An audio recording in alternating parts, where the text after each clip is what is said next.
พี่น้องแซ่บๆคือเก่าน้ำหัวหน้าเขาตาไปไหนสมตำยั่วๆเพิ่น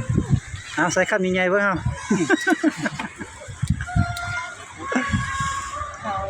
มาเที่ยวมาเนี่ยเป็นมาแล้วเจเรือง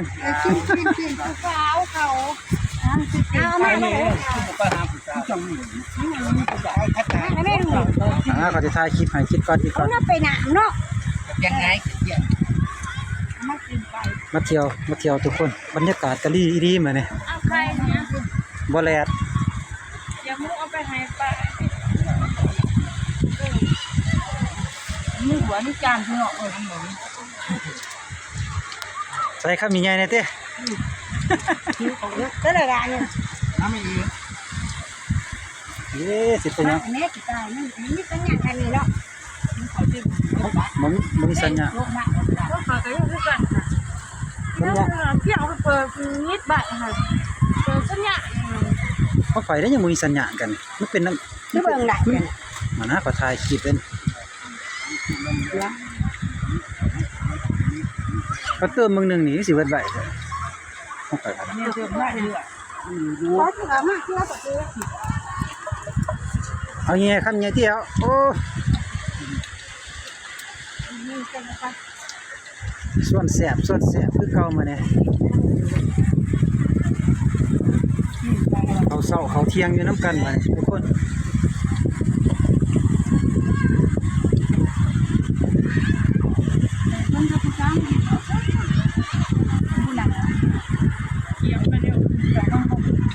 จ้างไปกินที่ไหนมองกระบอกจ้างตำ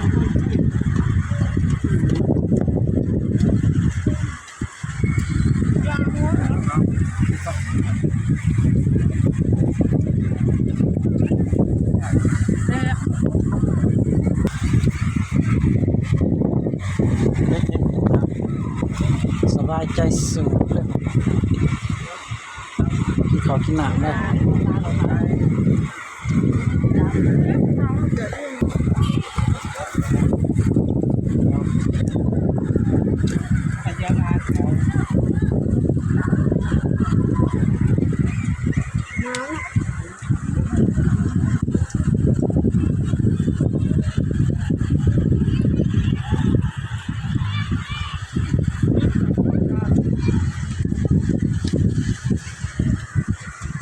ยำแดงนี่น้ำได้ก็คือคักเครื่องซีดีเนาะ